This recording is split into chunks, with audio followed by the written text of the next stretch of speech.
We are back again with On the Moneyline, a podcast by MMAPlay365. I'm your host Newsome and we're here again for UFC Vegas 24. This weekend we finally get Robert Whittaker versus Kelvin Gastelum.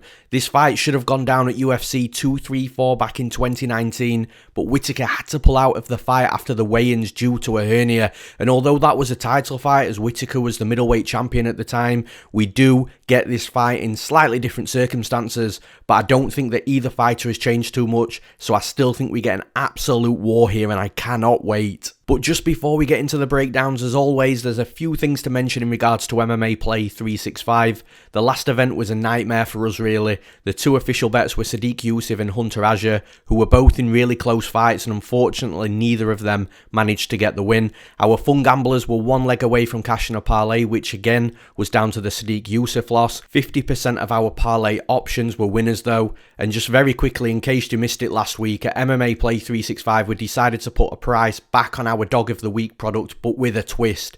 It's going to be $1.99 per event, which is still cheaper than a coffee and cheaper than its old price too. However, the twist is if the underdog loses their fight, you will receive a 100% refund with our money back guarantee. Remember, we have multiple packages on the MMAPlay365 website for all the UFC betting advice you'll ever need. We also have various subscription lengths and options too, so to see our full service list, please go and visit MMAPlay365.com for more information or to sign up today. And let's break down some fights. In the main event, we've got Robert Whittaker versus Kelvin Gastelum. Whittaker is currently the -260 favourite. The comeback on Gastelum at +220 as the underdog. As for where the value is on the betting line, I do think the betting line's quite accurate, if I'm being honest. If you are pushing me for a value side, I would edge towards Robert Whittaker still having the value. I think he's a better bet at -260 than Gastelum is at +220. As for where the betting line moves throughout fight week, I do think we're going to see some fluctuation. I do think we're still going to see some more money coming on Robert Whittaker,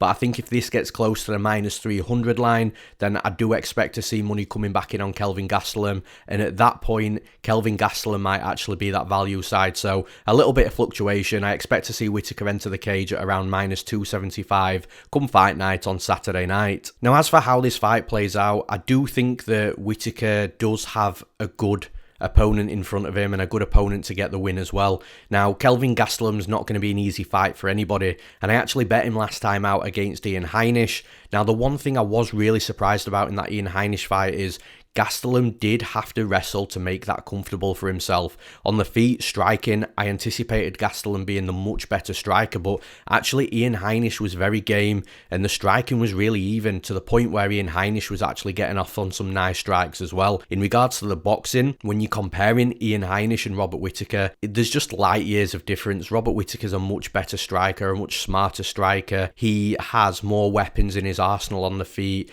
He'll use his kicks as well as his hands. He'll mix in combinations much better as well. So I do feel that if Gastelum was getting caught by Heinisch and had to use his wrestling to get the win, then I think that on the feet Robert Whittaker's going to have the better of the exchanges. The difference is here, I don't think Kelvin Gastelum can wrestle Whittaker like he wrestled Heinisch. Again, there's a big difference in that wrestling and BJJ quality between Whittaker and Heinisch as well. And I almost think that Kelvin Gastelum is on a little bit of a decline. I said before that Gastelum-Heinisch fight that I didn't think that was the case, that I thought Gastelum had just fought the much better level of competition, and that's what was making him look a little bit subpar. But actually, after watching that Heinisch fight, I don't think Gastelum is the same fighter he was before he fought Israel Adesanya. So here, I do think that Gastelum's best path to victory is to clinch up with Whittaker and try and take him down. But Whittaker's got good wrestling, especially defensively. He will be able to stuff takedowns. I'm not saying Gastelum can't get him down, but it's going to be difficult. And if Gastelum does take Whittaker down, then Whittaker's got good Brazilian Jiu-Jitsu as well. He'll be able to get back up to his feet. And ultimately, I think that this fight is going to be won and lost on the feet, and that's just where I see Whittaker having way more advantages than Gastelum. I think Whittaker's the better striker. He's got the better boxing. I think he's got the better kicks. His cardio checks out as well. I think at this point, he's probably got more power as well. And I think he's going to be faster. I think his movement's going to be better. So I just see this being a really difficult fight for Gastelum. Like I say, I think Gastelum needs to use his wrestling. I don't think that's going to check out too much over over the course of the fight, with it being 5 rounds, should it go 25 minutes. So I do think the fight's won and lost on the feet. That's where I see Whittaker having his advantage in this fight, big advantages as well, and it's for those reasons I'm picking Robert Whittaker to win this fight. And in the next fight, we've got Drakkar Klose versus Jeremy Stephens. Stephens is currently the -125 favourite. The comeback on Klose at +105 as the underdog. As for where the value is on the betting line, I do think the value sits with Jeremy Stephens at -125. And I do understand the angle of Stephens has lost 4 out of his last 5 fights, but with Drakkar Klose saying that he might drop down to featherweight after this fight, you look at the guys that Stephens has lost to in that run. You've got the likes of Calvin Kattar, Yair Rodriguez, Zabit Magomedsharipov, Jose Aldo. You've just got to ask yourself what those fighters would do to Drakkar Klose as well, you know. So I understand the angle of Stephens is on a losing streak right now, but the fighters that he's lost to within that losing streak are just world-class fighters. So yeah, I think the value sits with Jeremy Stephens on the betting line. As for where the line moves throughout fight week, I do think there's going to be some fluctuation because I do think people are going to put stock into that losing streak. Also, the fact that Jeremy Stephens has lost more fights in the UFC than any other fighter. And because of that, I do think that people are going to take the dog shot on Drakkar Klose. But I only think that the line can get so short before money starts coming back in on Jeremy Stephens. Ultimately, when these two fighters step in the cage on Saturday night, I do expect Stephens to be around -135, -140, and I still feel there's going to be some value at that betting line as well. But as for how this fight plays out, I think for Drakkar Klose, he's got to be able to get his wrestling game going and he's got to be successful with it and be successful with it for the majority of the fight, for as long as the fight goes on. If it goes 3 rounds, 15 minutes, I do think Drakkar Klose's path to victory here is to try and stick to Jeremy Stephens, get close to him, don't allow space in that boxing range or even out at kicking range as well. He's got to be clinching up and make this fight dirty, ugly, grinding type of fight. And I do think that that type of fight from Drakkar Klose can be successful in moments in this fight, but I don't think it's going to be enough to win him this fight here. I mean, you look at Jeremy Stephens, the one hole that you probably would say he's got in his game is if he is put on his back, he can be a little hit and miss in regards to how easy he can get back up to his feet. But on the flip side of that, he's only really controlled by good Brazilian Jiu-Jitsu fighters that have got good topside grappling, like a Renato Moicano, for example. But still, Stephens managed to get back up to his feet a couple of times in that fight. And then you look at the Zabit fight. Zabit took him down 3 times in round 2. But Stephens got back up a couple of times. He did get stuck a little bit on the 3rd takedown, but at the end of the round, he was working his way back up to his feet. But again, the topside grappling of Zabit and Renato Moicano is just light years above what Drakkar Klose is like. So I do think that Klose, if he comes into this fight with a wrestling game plan, might be able to get Stephens down once or twice, but I just don't think it's going to be enough to affect the fight. I do think that this fight is going to be won and lost on the feet, and that's where I see all the advantages for Jeremy Stephens. I think Stephens is definitely a fighter that's aggressive, that's got good striking. And you look at his last fight against Calvin Kattar, who Calvin Kattar is one of the best boxers in the UFC. He's got solid, crisp combinations.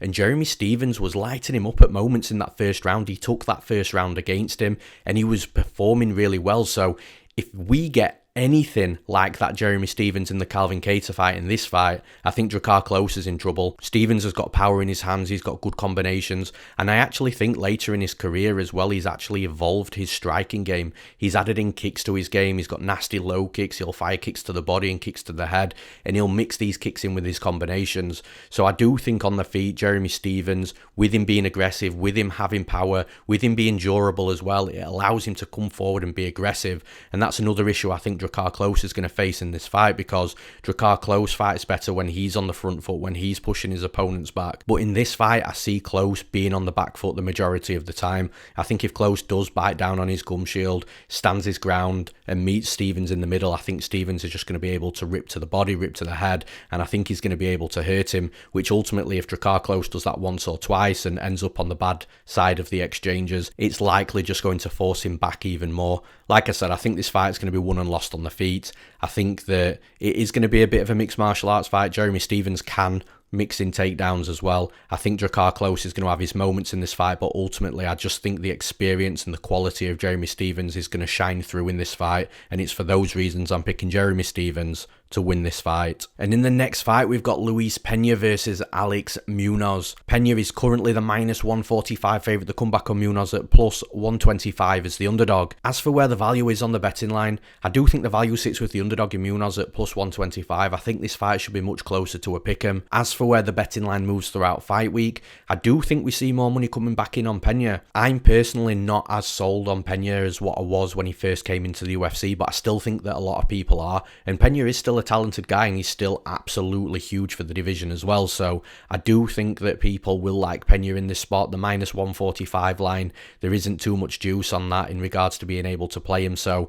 I think more money will come back in on Pena. But again, I think it's only going to be able to go so far before money's coming back in on Munoz. I don't anticipate Pena hitting the -175 mark, but if he gets into the cage on Saturday night at around -160, maybe -155, I think that will be where we see him as the fight is kicking off. And as for how this fight plays out, I think this is going to be a striker versus grappler type of fight. Both fighters can strike and both fighters can wrestle and grapple as well, but I think with Pena fighting a wrestler in Munoz, Pena is going to want to keep this fight on the feet, use his range, use his length, use the height and reach advantage that he's going to have in this fight and just pick away at Munoz on the outside. If Munoz does struggle to close the distance and get inside, then he's going to lose this fight because Pena all day long will just fire straight punches, straight kicks down the middle at Munoz and just outpoint him to a 3-round decision. I do think that it's imperative that Munoz is able to close that distance, but Munoz is a wrestler. He throws big power in his punches to be able to close the distance. He has that short, stocky body type as well, so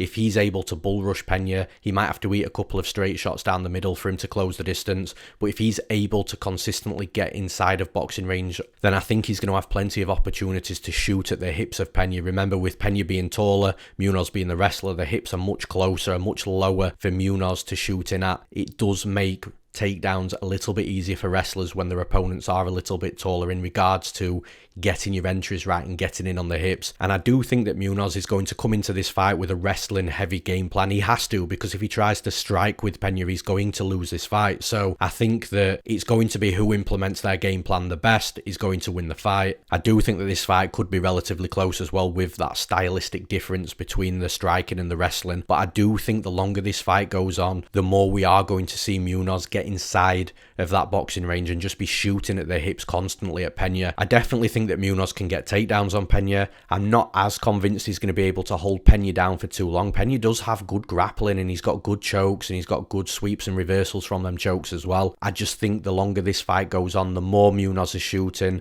the more it's going to hurt the morale of Pena inside the cage. I think mentally, after he's been taken down 3, 4, 5 times, it will just naturally get easier for Munoz. I think that Pena's toughest stylistic type of opponent is these short, stocky wrestlers, and I do think that Munoz is going to have more success with his game plan than Pena is going to have with his own, and for those reasons I'm going to pick Alex Munoz to win this fight. And in the next fight, we've got a really fun one here. We've got Ricardo Ramos versus Bill Algeo. Algeo is the current slight -115 favourite with the comeback on Ricardo Ramos at -105 as the slight underdog. As for where the value is on the betting line, I do think the value sits slightly with Bill Algeo here at -115. I totally understand it. I think that anyone that's been following me for a while, you'll know how high I've been on Ricardo Ramos, but like I've just said with Luis Pena, I'm just not as high on him as what I was when he first came into the UFC. So I do think the value sits with Algeo very slightly at -115.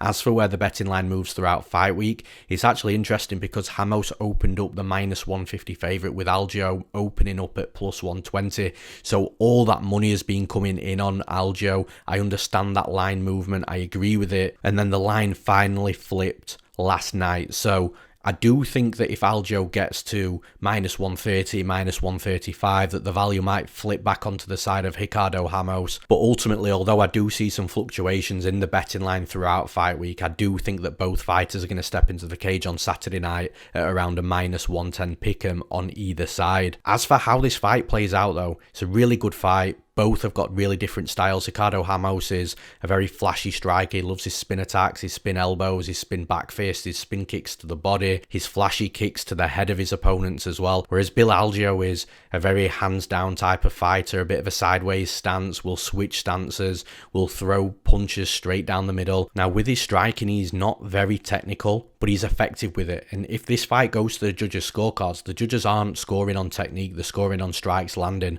And Algeo likes to get in the face of his opponents. He likes to throw strikes, make it ugly, make the fight dirty, grinding. If the fighters start clinching up, then that's fine with Algeo. He's got a wrestling background, he's a Brazilian Jiu-Jitsu black belt as well. He's confident that he can hang with any fighter in this division.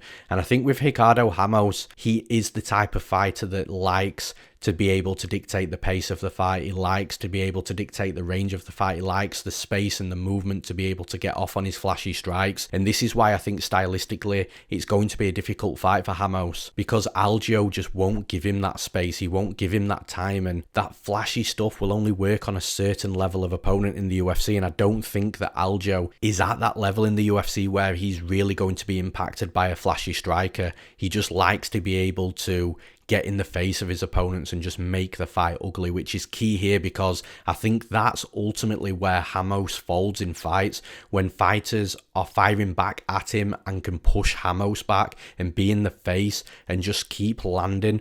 Once Ramos starts realizing that his opponents are having a lot of success with what they're doing, it does tend to put him on the back foot, and like I say, mentally it does seem to fold him a little bit. So stylistically, I think that it's a good fight for Algeo, just because he's not the technical striker, but he's the fighter that's going to make this fight really close, really ugly, and he's just going to be able to get off on strikes against Ramos. Now for Ramos, I think his best path to victory is to try and take Algeo down. Ramos has got a seriously good Brazilian Jiu-Jitsu when he's topside, but the problem is with Algeo is he's also a Brazilian Jiu-Jitsu black belt, as I've already mentioned. So if Ramos does look to try and get this fight to the mat, I do think Algeo is going to be able to scramble. I do think he's going to cause problems for Ramos. I don't think Ramos is going to have a ton of success on top of him, and in those scrambles, if Algeo is able to get on top of Ramos, then I think again Ramos is just not as comfortable off his back. I think Algeo will be able to have his way with him on top as well. So again, it's just really hard to see where Ramos looks good in this fight. I think round one's definitely going to be good for Ramos. He starts really fast, but again, you watch his previous fights, the longer the fight goes on, if he gets late into round two and into round three, his movement, his speed, his pace, it just seems to drop off a cliff and diminish. And that's where Algeo really starts to look good. Algeo tires late in fights as well, but the thing is, Algeo fights through it. Again, he's just that ugly grinding type of fighter, as I've mentioned a million times already. He'll push through late in fights. So if this fight is close going into the later rounds, again, I favour Algeo there as well. I think Algeo has not got the striking advantage from a technical perspective, but he'll definitely land volume. He'll definitely be a problem for Ramos. And Ramos, if he can't get his flashy game going, he's going to struggle in this fight. And I think the style of Algeo will be able to nullify that flashy style of Ramos. So for those reasons, I'm picking Bill Algeo to win this fight. And in the next fight, we've got an explosive one. We've got Abdul Razak Alhassan versus Jacob Malkoun. Alhassan is currently the minus 290 favourite. The comeback on Malkoun at plus 245 as the underdog. As for where the value is on the betting line, I think the line is relatively accurate, but I'm not going to push for Alhassan being a value side here, because we've seen Alhassan as a big favourite in his last two fights, and he's got torched in his last two fights. It seemed that that big layoff that he had after the Nico Price fight has really affected him. He's not come back as the same fighter, and although I do feel he's got a favourable matchup here, I'm just not sure how much value you can put into a minus 290 line when he's been roughly the same betting line in his last two fights where he's been absolutely worked. Now, as for where the betting line moves throughout fight week, again, I think we're going to see some fluctuation for the reasons that I've mentioned. I do think that Alhassan will have money coming in on him. At the minute, it's the money coming in on Malkoun, not a ton of it, but money nonetheless. I do think Alhassan will get bet up. I do think he'll be in parlays. I do think people will take the knockout prop in this fight as well, and it's those types of things that will increase that money line on Alhassan. But if this gets to minus 330, minus 340, minus 350, I do think that we will see people throw in a little bit of money on Malkoun, but I don't think it's going to be enough to alter the betting line too much. ultimately I do see Alhassan stepping into the cage as a -300 favourite on Saturday night. So as for how this fight plays out, as I've already mentioned, Alhassan, it does feel like he's got a favourable matchup here. Jacob Malkoun, I don't think he's as good of a striker as Alhassan. I don't think he hits as hard as Alhassan. I don't think his wrestling's good enough to be able to take Alhassan down, and grappling good enough to be able to control Alhassan. So I do think that this fight is going to be won and lost on the feet. But having said that, if Malkoun does load up on one big shot and does catch Alhassan, then is Alhassan going to go down again? Is he going to get knocked out? It's just really tough to trust Alhassan too much here. But like I say, at the same time, Alhassan is, or appears just to be, levels above Malkoun. I do think Alhassan is able to let his striking go a little bit in this fight. I don't think he's going to have too much to worry about in regards to power coming back from Malkoun, but he can't underestimate it at the same time. He's still got to be sharp. He's still got to be aware. Ultimately, though, I just don't think that Malkoun is on the level of Alhassan. I think Alhassan has got a fight here, a good fight for him to be able to bounce back, get back in the win column, spark another opponent out, get another highlight reel KO on his record, and look to push forward and start to reignite himself in the division. So I do think it's going to be a little bit back and forth early in this fight. I do think Alhassan might show a little bit of hesitancy early in this fight, but once Alhassan has got his reads down, when he starts touching Malkoun up and he realises that he might not have too much coming back at him, I think that's where Alhassan can open up with his big strikes, his big combinations, and ultimately I do think that he is going to find the chin of Malkoun in this fight. So I'm picking Abdul, Razak, Alhassan to win this fight. And in the next fight, we've got Andrei Arlovski stepping in on short notice to fight Chase Sherman. Arlovski is currently the -140 favourite. The comeback on Sherman at +120 as the underdog. As for where the value is on the betting line, I'm actually quite surprised that the line is this close, if I'm being honest. I do think that the value is on Arlovski at -140. And as for where the betting line moves throughout fight week, I do anticipate money coming in on Arlovski throughout fight week, because again, I think the line's too short. I think Arlovski will enter the cage on Saturday night roughly around -160, -165, and I still feel there might be some value at that betting line as well. As for how this fight plays out though, first thing to mention for me is I think that Chase Sherman is being way too overvalued here from that Ike Villanueva fight. And sure, he looked great against Villanueva, he was torching him, he was lighting him up, low kicks, good strikes from the outside, combinations on the inside, but there's a big difference between Ike Villanueva and Andrei Arlovski. And if you actually go back and look at the two fights that Chase Sherman had prior to that Ike Villanueva fights, the MMA fights I'm talking about, not the bare knuckle boxing, if you go and watch those island fights, then you will understand why I'm not convinced Sherman can come in here against Arlovski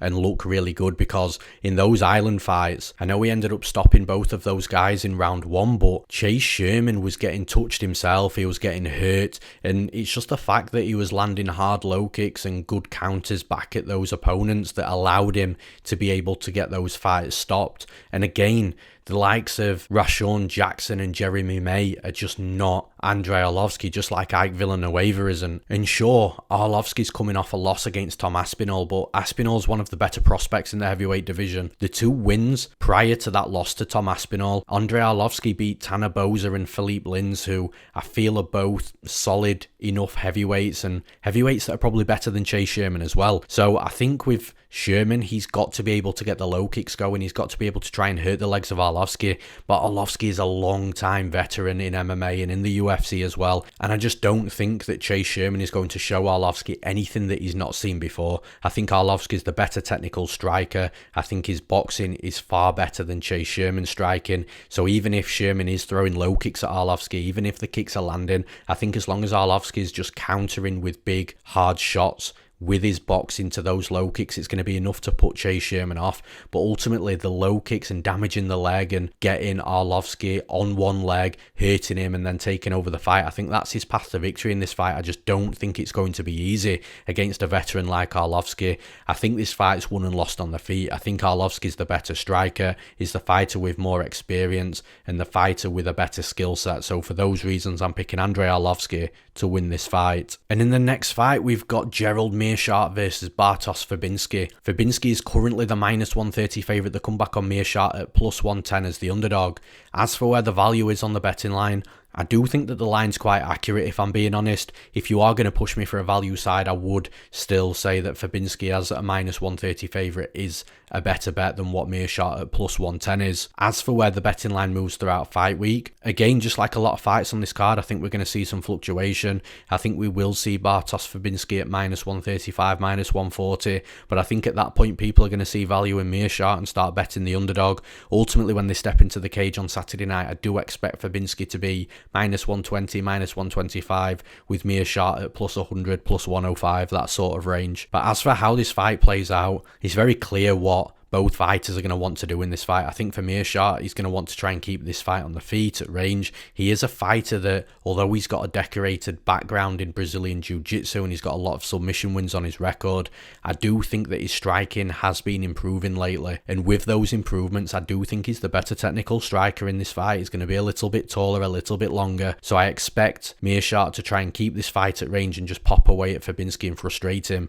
But with Fabinski, you know exactly what you're going to get. He never deviates away from a game plan. He'll say outright that he will come into this cage and he will look to get a hold of you and take you down. And he does exactly that. You know exactly what to expect from him. And it's just a matter of, if you are his opponent, can you stop what's going to be coming? Because he is relentless, he is powerful, and his top game is very pressured and very heavy. So if he gets on top of you, it's very difficult to be able to stand back up, and it's even more difficult to stand back up and disengage, because if his opponents do make their way back to the feet, he'll try and stick to them like glue just so he can drag them back down and score more time in that top control positions. He does establish a really heavy top position, and I think that's where Meerschaert's going to struggle in this fight, because we have seen Meerschaert taken down multiple times in his UFC tenure. We have seen him controlled on the mat. We have seen him stuck on the bottom as well. And it's a little bit weird because Meerschaert actually has good submissions off his back. You know, he can wrap up a guillotine, or he can throw his legs up for a triangle or an armbar, or he can use submissions to sweep and reverse. But every now and again, Meerschaert will get caught on his back and he will get stuck.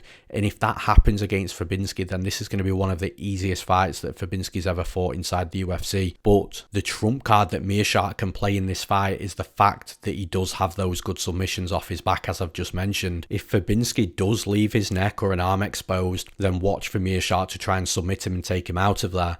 Now, what I will say is Fabinski has been submitted in his last two fights, which on paper you look at and it is quite worrying. But the thing is with Prazeres rocked him badly first and was landing hard strikes, and then he jumped on a guillotine. It wasn't a takedown from Fabinski where he was fresh and he was awake, fully focused, and he was just lazy and left his neck exposed. Prazeres did have him hurt, and against Andrei Munoz, that was exactly that. He did take him down and leave himself exposed, but Andrei Muniz's Brazilian Jiu-Jitsu is absolutely solid, and there's levels in Brazilian Jiu-Jitsu. Even though Meerschaert's a black belt, Andrei Munoz, his black belt, is just not Meerschaert's black belt, if that makes sense. So I do think that Munoz is far more dangerous in regards to his jiu-jitsu and his submissions than what Meerschaert is. So ultimately here, I don't think this fight is going to be decided by who was the better striker, which in my opinion is Meerschaert anyway. I don't think Meerschaert's going to be able to get a fight that's won and lost on the feet just because of the way Bartosz Fabinski pressures, the way he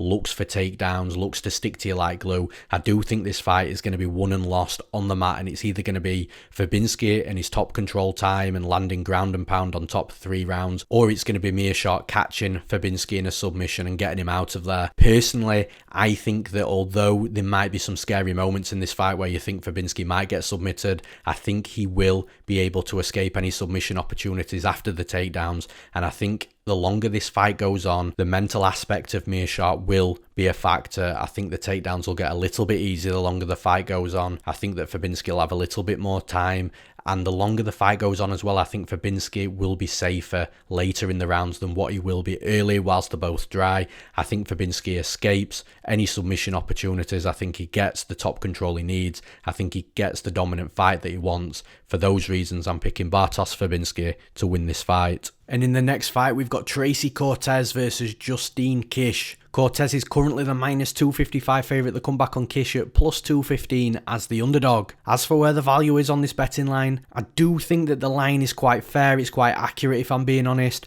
I think if you are going to push me for a value side, though, I would say that Kish is probably the slightly better bet at plus 215 than Cortez is at minus 255. As for where the betting line moves throughout fight week, I do think that the line is going to stay roughly where it is for quite a while, but when we do get closer to fight night, I think we are going to see some money coming back in on Kish. I don't think it's going to be a whole load of money. I do think that if Cortez does get close to minus 200, money will come back in on her, but I do think Cortez is going to go into the fight as a minus 225, minus 230 favourite, with Kish roughly around plus 190. And as for how this fight plays out, Cortez is predominantly a wrestler, so she is going to be shooting takedowns. She's going to want to establish a top position on Kish and get that top control time in. Whereas Kish, she is well-rounded. She's a good striker. She's got wrestling herself. She's got decent top control herself as well. And that's what makes this fight interesting, because Kish is definitely the more well-rounded fighter, but I think Cortez is definitely the better offensive wrestler.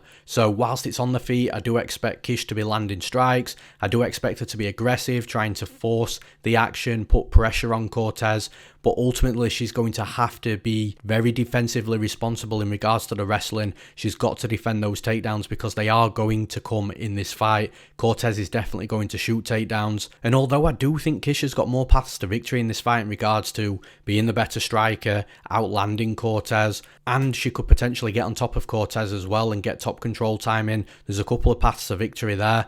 But I do think that Cortez is just a more dominant fighter in her specific discipline, which, like I've already said, is wrestling. I think we are going to see Kish have moments on the feet. I think we might even see Kish have moments trying to dominate the clinch positions, using her strength, being aggressive, and potentially even taking Cortez down. But ultimately, I think that even though Kish has got the multiple paths to victory, I think Cortez has got the biggest path to victory. I think the wrestling of Cortez is going to be the difference in this fight. And I think when you look at this fight over 3 rounds, I think it's going to be Cortez that has more takedowns. I think it's going to be Cortez that has more top control time. And because of that, in the eyes of the judges, Cortez is just going to look like the better fighter over 3 rounds. I think her performance will be dominant enough here to take at least 2 out of the 3 rounds. So for those reasons, I'm picking Tracy Cortez to win this fight. And in the next fight, we've got my favourite fight on the card. I don't think we can call it the people's main event just because Robert Whittaker and Kelvin Gastelum is a really good fight at the top of the card. But we've got Alexander Romanov versus Juan Espino. Romanov is currently the minus 140 favourite, with the comeback on Espino at plus 120 as the underdog. As for where the value is on the betting line, I do think the value sits with the underdog in Juan Espino. It's going to be a really close fight. Both fighters are pretty much mirror images of each other in regards to the style, the strength, and even the weaknesses as well. So for me, the plus money has to be the value side. As for where the betting line moves throughout fight week, I do think more money comes in on Romanov. I think the line does widen a little bit, even though the fight could potentially be really close. Romanov's the younger fighter, and he's also the fighter that appears to be the fighter that the public are more high on here. So I do expect the line to widen a little bit. I think Romanov's going to close roughly around minus 160, minus 165, with Juan Espino being around plus 135. But as for how this fight plays out, like I've already said, both fighters are like mirror images of each other. They're both predominantly wrestlers. They both predominantly strike to close the distance to get the wrestling game going. Once the fight hits the mat, they're both really heavy on top. They've got good jiu-jitsu. They've got good control. They can land ground and pound. They've got submissions. And even in regards to the weaknesses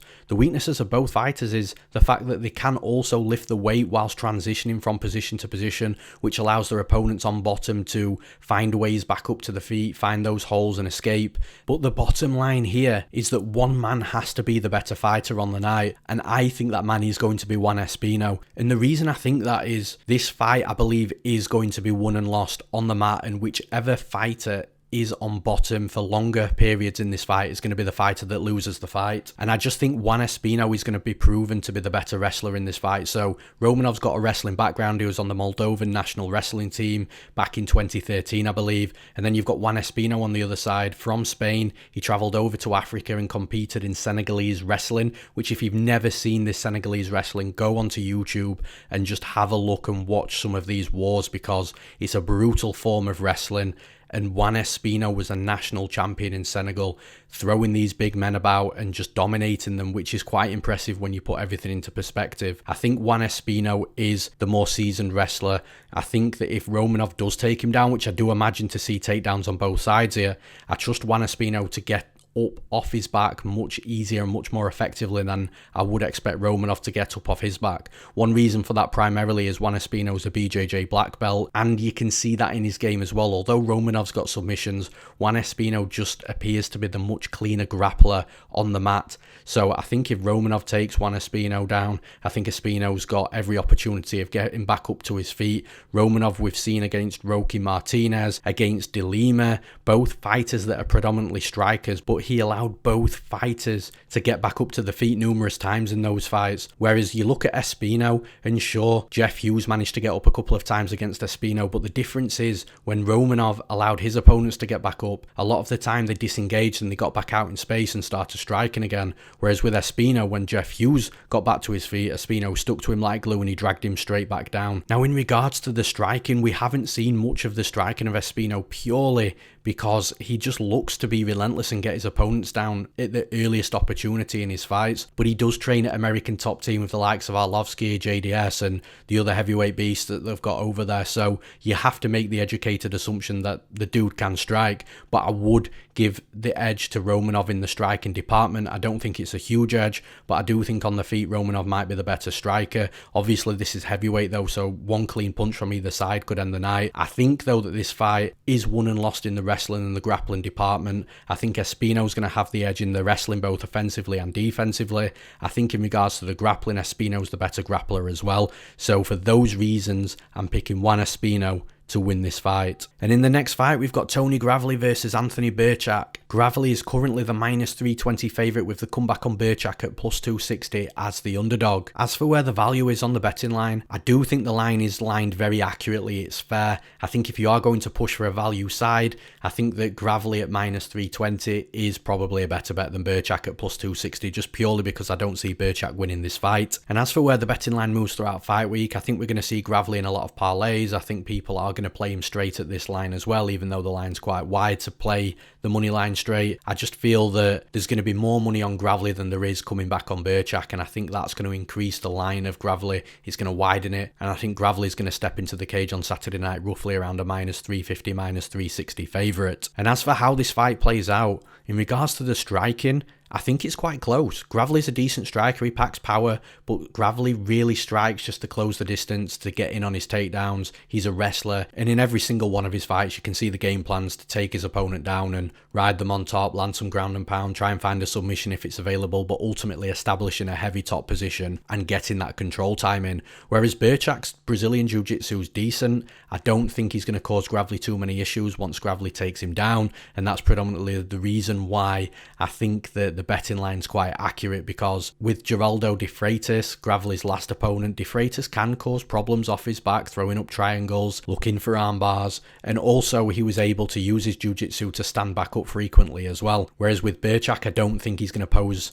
those sort of problems, at least not to the extent of what de Freitas did. So I think Gravely is going to have a much easier time inside the cage against Birchak than he did in his last fight. Obviously, whilst this fight is standing, I do think that Birchak's quite aggressive. I think he can put combinations together, and all in all, he can just throw heat at Gravely, and in that type of fight, you just never know what's going to happen, especially if he's managed to catch Gravely. But the thing is, I do wonder how aggressive Birchak's going to be in the cage. I do wonder how fluid that he's going to be on the feet, and the reason being, if he starts putting together combinations and starts trying to pile volume on Gravely, what that's going to do is it's going to open him up to being taken down. And if he does start getting the better of the striking very clearly, very visibly, then Gravely's going to notice that as well, and that's only going to push and force his wrestling even more. And when Gravely really starts getting his wrestling going, when he really starts shooting takedowns relentlessly, it's going to make Birchak hesitant when the fight is on the feet and when the back out striking in the open. So I do think that even though Birchak could potentially be the better striker here, I think Gravely will look like the better striker just because of the hesitancy. This is why I think it's a difficult fight for Birchak, because I think he's going to get hit with some big shots from Gravely being hesitant on the feet, and I think Gravely's just going to be able to take him down when he wants to, get that top control time in and really work Birchak. So it's hard to see past Gravely in this fight, and for that reason, I'm picking Tony Gravely to win this fight. And in the next fight, we've got Zarah versus the newcomer Josian Nunes. Nunes is currently the -125 favourite. The comeback on Fern at +105 as the underdog. As for where the value is on this betting line, I do think the value sits with the underdog in Fern in this fight. And the reason I say that is Fern's been in there twice in the UFC, albeit she lost both times, but to Megan Anderson and Felicia Spencer, I don't think those are bad losses, whereas when I've seen Nunes on tape, I'm just not convinced quite yet that she's ready for the UFC, and I'm also ready to be proven wrong with that as well. But from a betting perspective, the plus money on the fighter that's already been in the octagon twice already against a fighter I'm not convinced is UFC caliber yet, I do have to say that the value side is on that plus money. And as for where the betting line moves throughout fight week, I don't think there's going to be a whole lot of money on either side here. I think a lot of people are going to be probably staying away from this fight due to what we've got in front of us. Obviously, Fern is 0-2 in the UFC. Nunes, again, doesn't look like she's ready for the UFC yet. So I think from a betting perspective, not many people are going to be throwing money at either side. There might be a little bit of fluctuation throughout fight week, but ultimately I think both fighters are going to step in the cage roughly where they're sitting right about now. And as for how this fight plays out, I want to say that the fight plays out on the feet and that it's won and lost on the feet. That's what I'm anticipating anyway. Zarah Fairn does look to be a striker. Nunes also looks to be a striker. But the thing is, both fighters have got questionable takedown defense, and when they are put on the back, then they can look a little lost on the back as well. So I ultimately feel that the striking might be quite even here. I think that Fairn is going to be the longer fighter, the more technical fighter, whereas Nunes seems to rush into the boxing range and just unload combinations and just throw anything that she can throw, headhunt on her opponent. So in regards to the striking, slightly different styles there. But like I said, they can both be taken down. I've seen Nunes get taken down and stuck on her back for minutes on end. And the same goes for Fern as well, but the difference is Fern was put on her back and stuck on her back against Felicia Spencer and Megan Anderson, who are both top fighters in the division. And she was also very difficult to take down as well. She had decent takedown defense until she was eventually put down. Whereas Nunes has been taken down. She didn't look like a takedown defense was all there, and she was taken down relatively easily.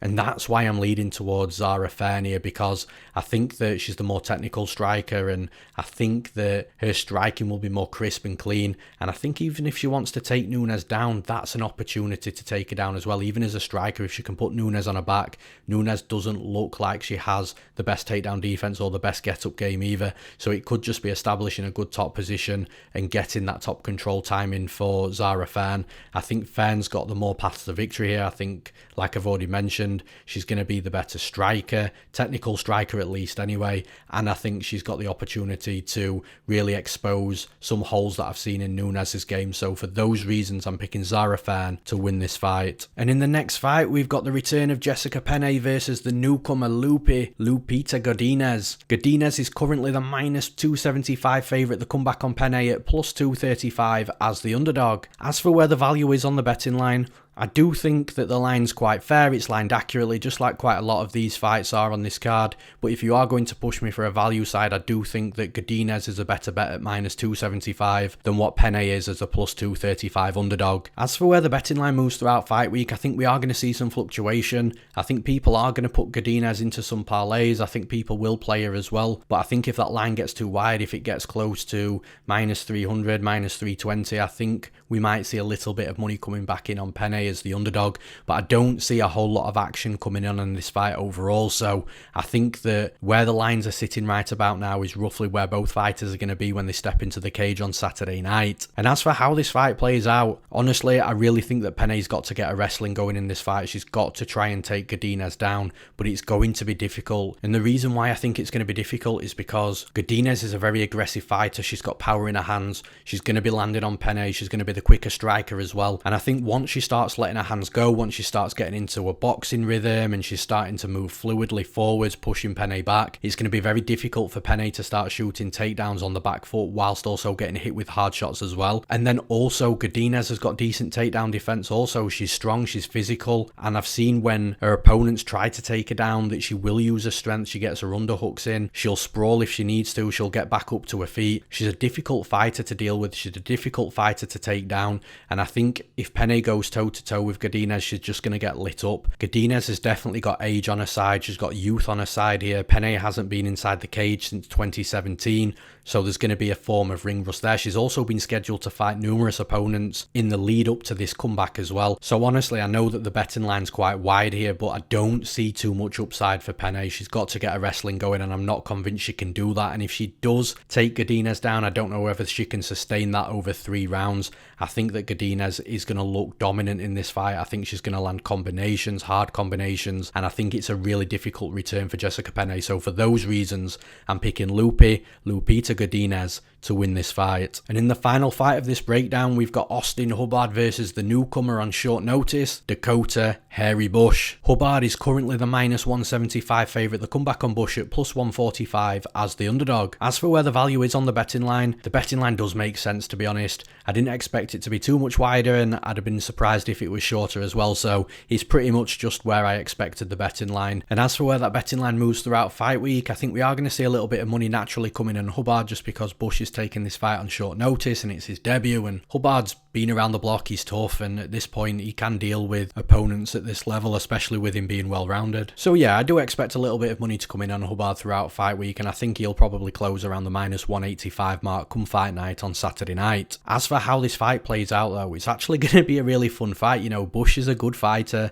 he's got good technical striking, he uses low kicks really well, he'll come forward, he'll throw in combinations, it never just seems to be one punch at a time, which is something I always like to see. But Hubbard's striking is also improving as well. He is a good, well-rounded fighter, and wherever this fight goes, Hubbard will be comfortable and he shouldn't really have too many issues in any position. So with Bush, like I say, he will strike, he will be aggressive, he will come forwards, he will also look to take his opponents down as well, and that's also an advantage that I don't think that he has in this fight as he's had in previous fights, because Hubbard has faced so many tough and good wrestlers. I think that what he's going to get from Bush is going to be nowhere close to what he's dealt with previously in the UFC, and he's also been notoriously difficult to take down as well. So I think the offensive wrestling side from Bush is probably nullified in this fight, so it will be down to his striking.